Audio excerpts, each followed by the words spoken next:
the hate army troll. It's the hate army, bro. Hate army. Shout out to hate. Good vibes to the Shout hate out to army. hate. Shout out to hate. Shout out Shout out to hate. Shout out to hate. Shout out for Shout hate. out for hate.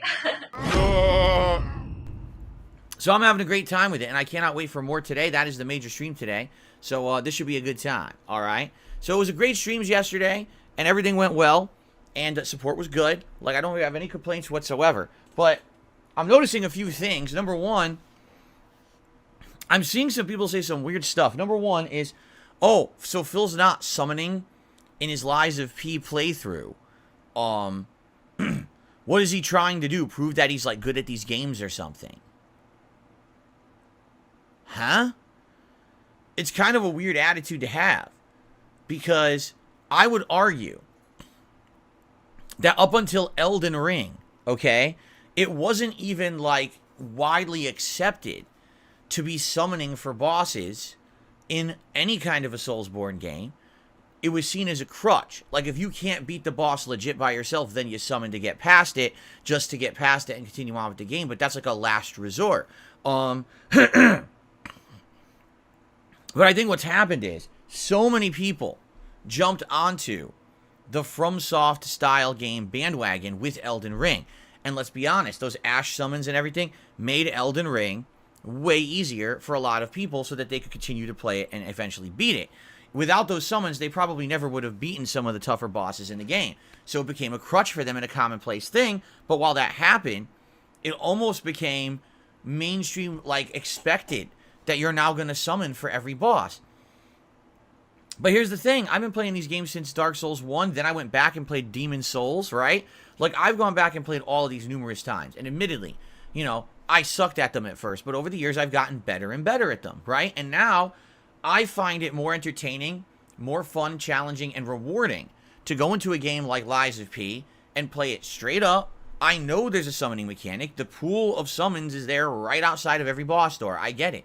But I would much rather go in there and take on that boss and beat it legit than go with a crutch, you know? Especially because I haven't really run into any boss yet that has been such an unstoppable wall. I mean, the hardest boss so far was King of Puppets. And even that, I mean, it took me 2 hours to beat him. I've taken way longer than that in FromSoft games before. So for me, this is like not a big deal. Maybe for some people it is, you know, but for me it's like, nah, this is normal. And the funny part is, of course, among my hater watchers who are just complete idiots, they of course, oh, we love Lies of P because the game is absolutely destroying Phil, and we love seeing him lose a lot, and then we make fun of him. It's like, but what are you talking about? Have you ever watched any other person play a game like this? I'm just curious. Because I have. I've watched many other people play games like this, okay? In fact, I've watched people of various skill levels play games like this. I've watched newbies, I've watched people around my skill level, and even the pros, people who, like, they play these games all the time. They get paid to play these games. They get promotional trips out to advertise the games. They're the known gamers and streamers who play FromSoft stuff, okay? I've watched everyone. For example, there is no one who on their first run is steamrolling Lies of P. No one does that. Literally not a single content creator, streamer, player steamrolls these games. They actually all get their asses beat the first time. And it's on purpose, so that way it's a legit first time playthrough. You learn the patterns, you learn how the game plays, right? Now, if you're one of these pro players who this is your forte, what you do is you take all that experience of getting your ass beat the first run. And then when you do your second run, you say, okay, this is going to be the Dex build run. Okay, this is going to be the level 1 run. Okay, this is going to be the run where I really focus in on just using the arm cannon or whatever, right? Because they went through legit the first time and they learned everything, now they can go through, and yes, the second run, the third run, they start to dominate the game, where now they can really beat it easily. That's the run I never get to, because I don't do that. I'm not, you know, one of those people who goes crazy to that level. I like playing these games once, legit, maybe, you know, in the future, if you guys ever want me to go back and do a completely different style of run, like, for example, I'm doing a dex run, but maybe you'd like to see me go back and do a giant weapons run, which I haven't used any giant weapons in the game, and there's some really interesting ones. There's like a giant wrench and a giant charged club, and maybe I could try those out. But I'm not doing that this run. You know, this is just my legit first run. I go dex, which is technique, they call it in this game, right? And I'm enjoying it. So it's funny because, again, all the things that get thrown my way, the stupid thing. Well, why, you know, what does he think? He's a try-hard, good guy. He's so good at these games because he doesn't summon? No, summoning was never an accepted part of these games until Elden Ring. I'm going to continue to play these games how I always have. I'm not going to change my play style and start summoning because people think it's accepted now. Like, I'd rather have the challenge. I find more fun in overcoming a boss legit, head-up fighting, than getting a crutch right away. It doesn't make sense. You know, a lot of people say, oh, you're just going to summon every boss, aren't you? No, I'm not summoning at all. Whoa, well, you see Phil's getting destroyed. No, I'm not. If you take a look at my contemporaries who are playing this game, they're all doing around the same as me. Some are doing better, some are doing worse, but I'm not doing any worse, like massively worse than anyone else playing. What on earth are you even talking about? They just make shit up. And it's disturbing, because these people believe it. They're actually nuts. They just spin these weirdo narratives in their heads, and they believe it because they don't actually look for context. They just say shit and then all just propagate it in a circle like this, you know? They're nuts. But anyway, I'm having a great time with the game. You want to know what I'm really enjoying? Are you ready for this? No fucking death counter. Because you want to know the reason the death counter ever existed?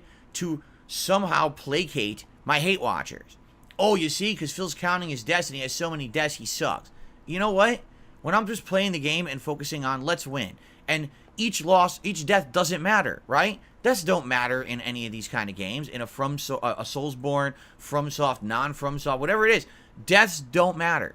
Because the whole point is you're going to die a lot. What matters is, do you overcome that death and continue on, or do you keep hitting the wall? I haven't really hit the wall at all in the game, right? There's a few times I kept falling in the one area and died. Like I said, definitely the King of Puppets boss was the roughest one for me so far. But the death counter serves literally no purpose. It proves nothing at all. It doesn't entertain anyone but people who are toxic. And I'm so happy that I put my foot down this time and I said, I'm not doing that anymore, because I'm not here to placate the toxic idiots of the internet or the world. I'm here to enjoy a game at my own pace, to overcome the challenges, and to have a good time. That's what it's all about. If I have to sit here and update a counter every time I die, you've missed the point of gaming. What's the point? Why not just do a death counter in every game? Wow, Super Mario Brothers, every time you step off a fucking ledge, oh, you got death counter. What are you, an idiot? Yeah, you are. If you actually think that has any meaning, you're a moron.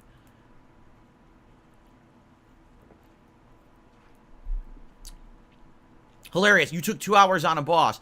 Newsflash, some people took 5 hours on that boss. And they're better than me at the game. So fuck off. I love when idiots say shit like that in my chat. Oh, you took 2 hours. Yeah. Yeah, and so did everyone else. But you're not watching anyone else. All you want to do is sit here and crap on me unfairly. I'm done of the days of the unfair comparisons, the unfair, oh, everything you do sucks. Then compare me to someone else, you piece of shit, because you're too lazy to do it.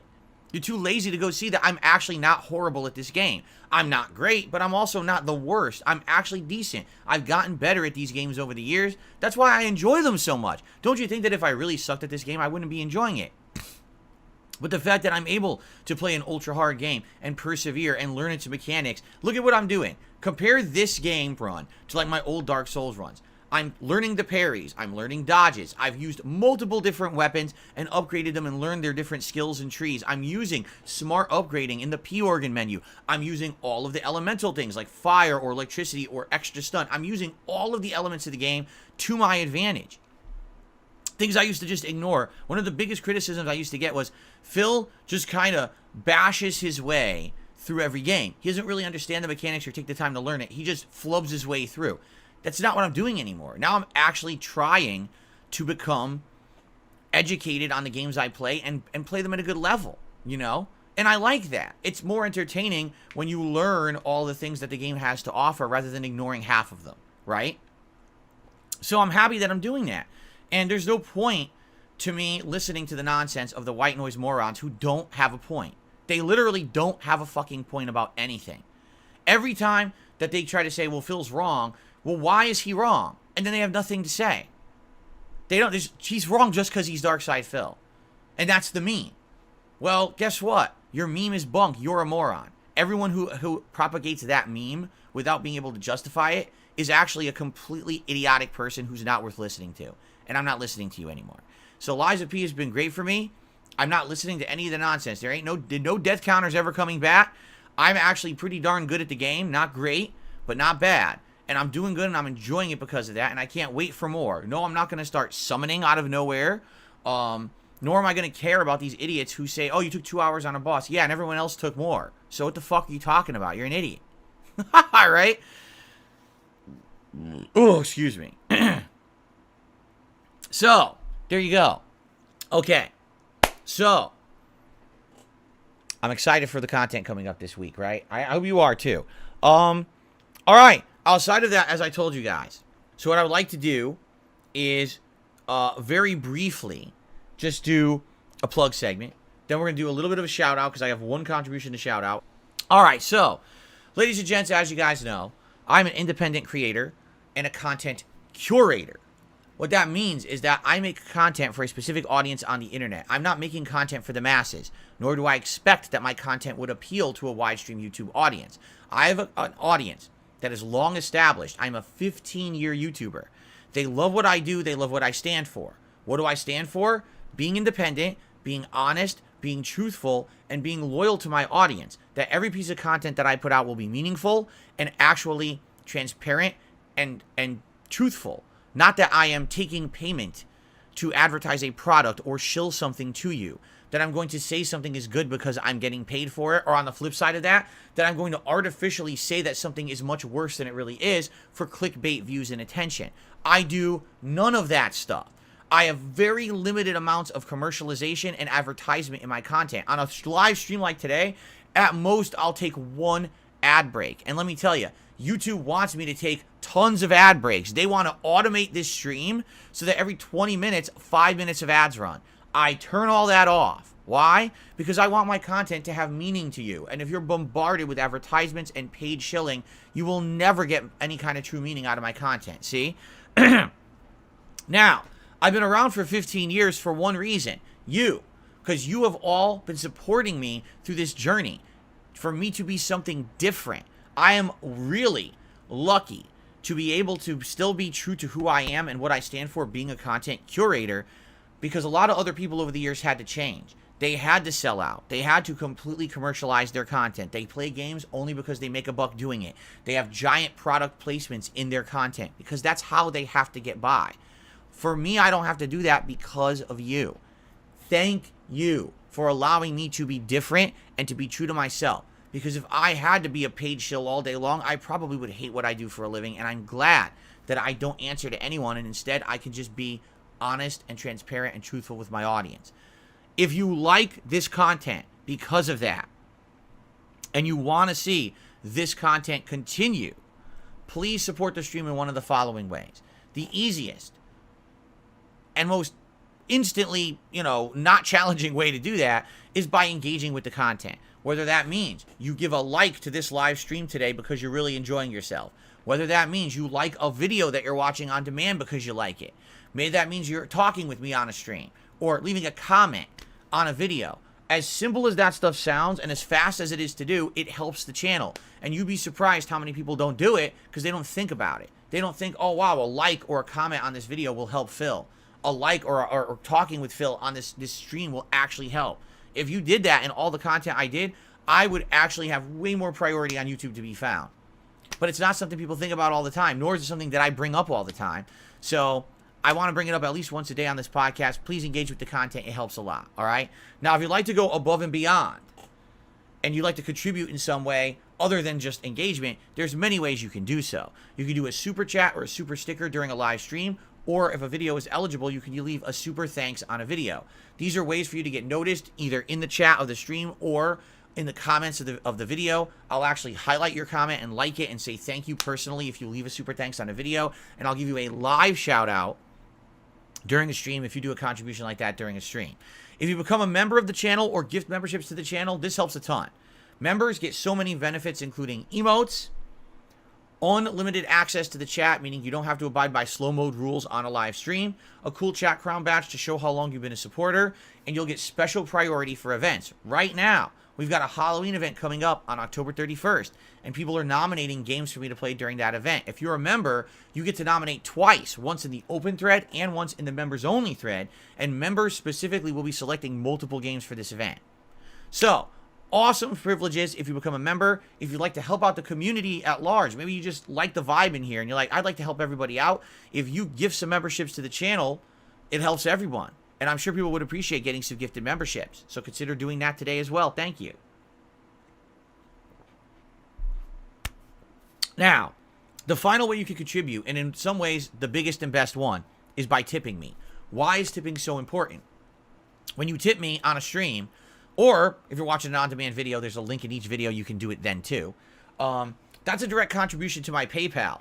And there's multiple reasons why the tips are so good. Number one, I get it immediately. I can put a tip towards something important literally right now that I need to put it towards. Number two, those tips have less of a percentage taken out of them than any other contribution. So it's great no matter how you contribute. But yeah, tips actually are a little bit better. And the thing is, especially with this month coming up, I've got probably 5 to 6 games that I've got to buy outright. I've got to get subscription services. Like I'm thinking about getting Ubisoft Plus to get Assassin's Creed Mirage rather than buying that game outright. With all this cost coming up, tips help tremendously right now. And so I've laid out some goals for, in general, what I'd like to be hitting for growth on the channel. First of all, I've been trying to maintain 650 members. It hasn't happened. We keep getting it and then losing it and then getting it and then losing it.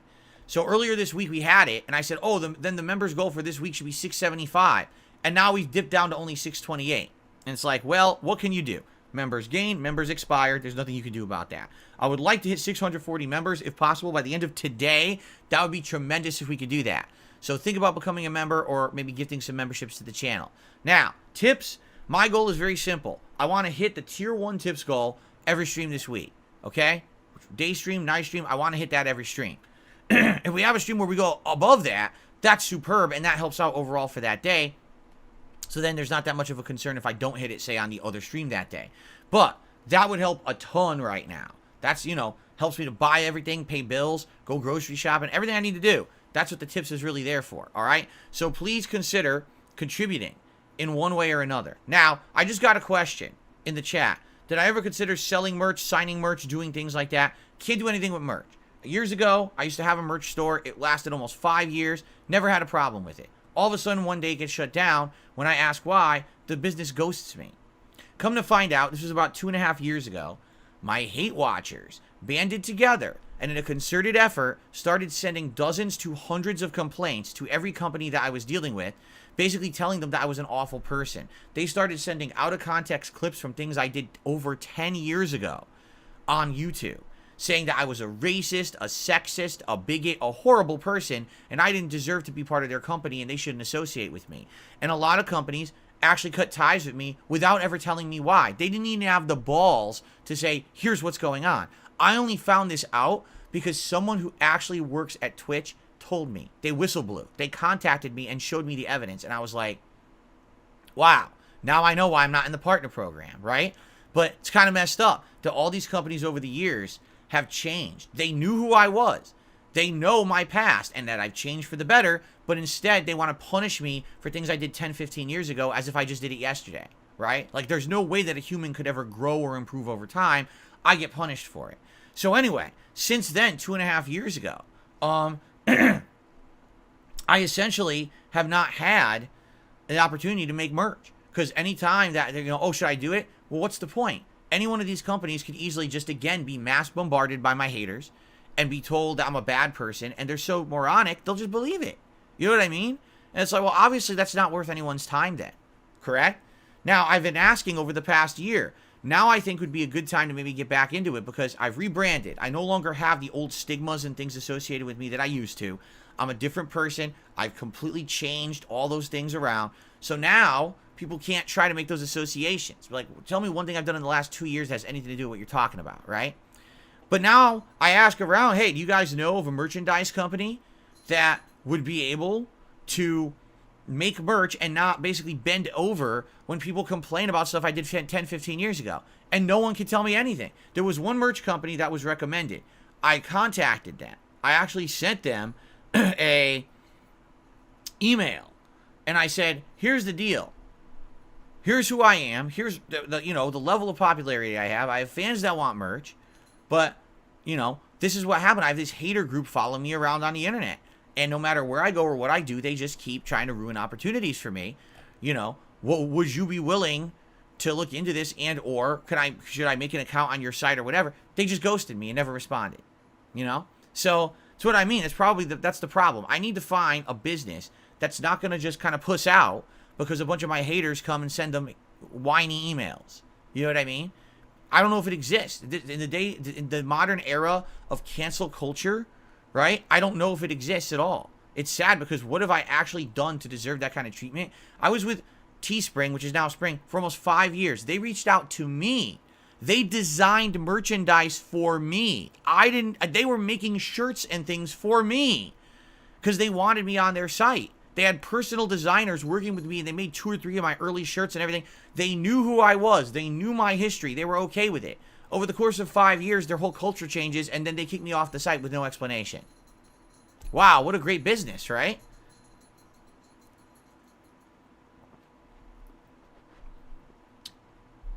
Anyway, if anyone has recommendations of merchandise companies who'd be willing to work with me who aren't morons, I'd love to hear it. Please send it my way. But outside, I haven't really gotten any good suggestions. Like I said, I'm not going to waste everyone's time making art, or having people submit art, designing products on a site just to have it shut down within a couple days because of my haters. So I'm not going to bother with that, all right?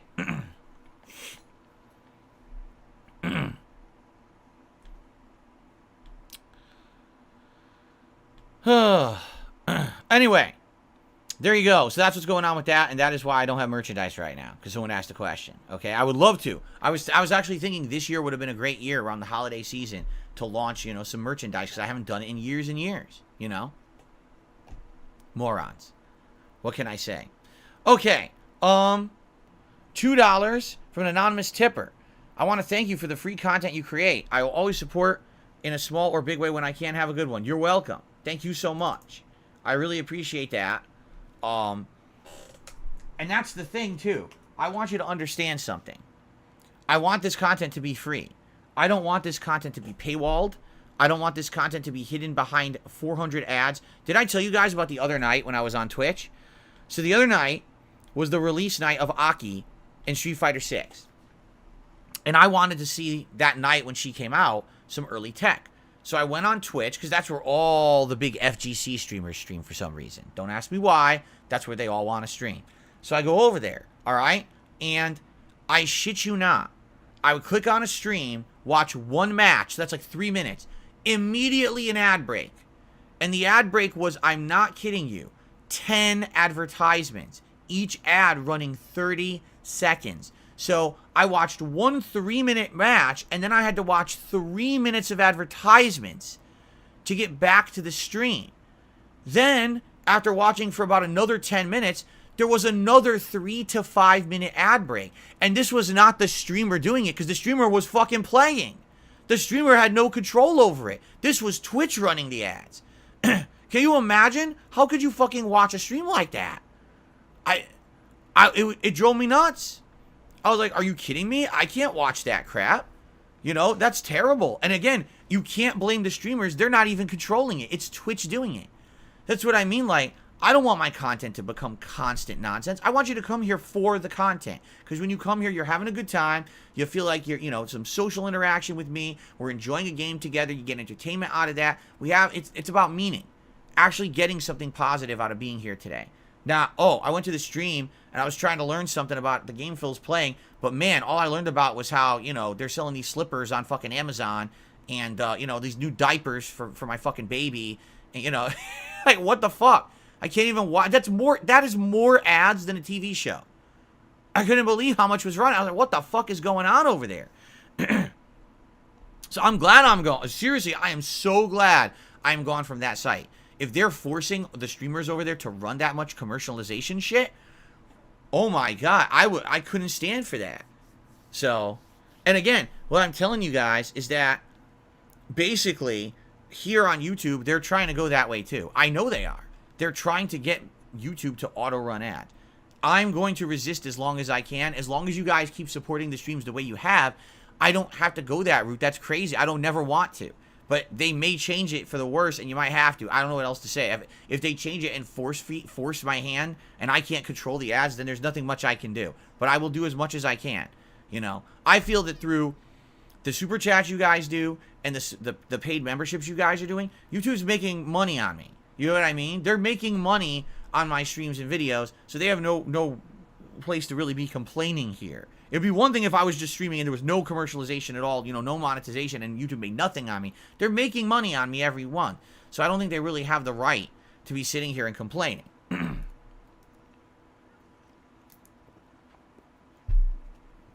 That is a good point.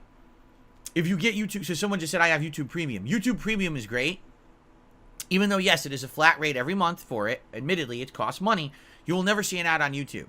You will never see an ad placement, a pop-up. Nothing will be shoved down your throat, and you can unlimitedly watch anyone you want without interruption. And like I said, I don't really take scheduled ad breaks. If I do, it'll be one break a day, and it's usually between, you know, my podcast and my gameplay or whatever it is.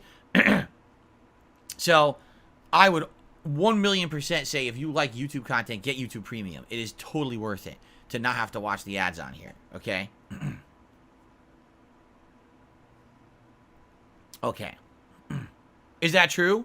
Someone says you can get Twitch Turbo, which is pretty much exactly the equivalent of YouTube Premium, to avoid all those ads. I can't imagine wanting to watch Twitch streams and not having that. I'm serious. Like, that's insane.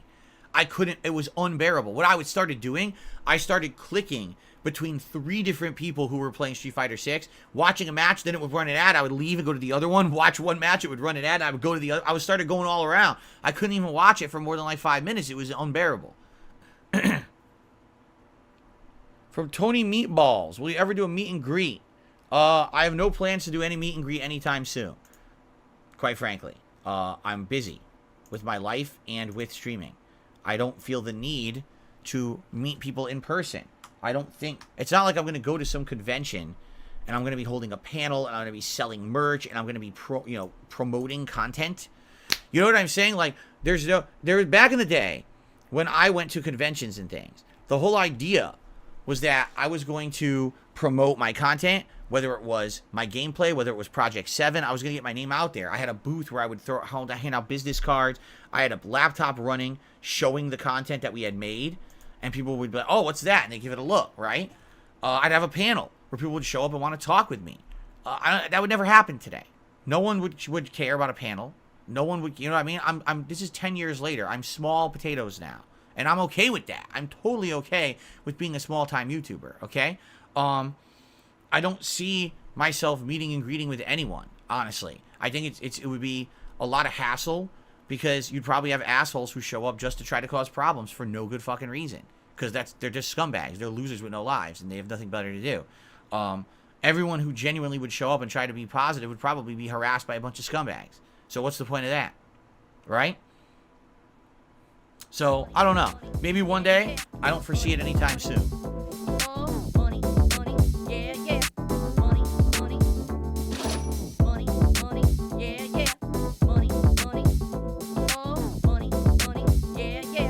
These contributions are mandatory. Typically helps me more than anything.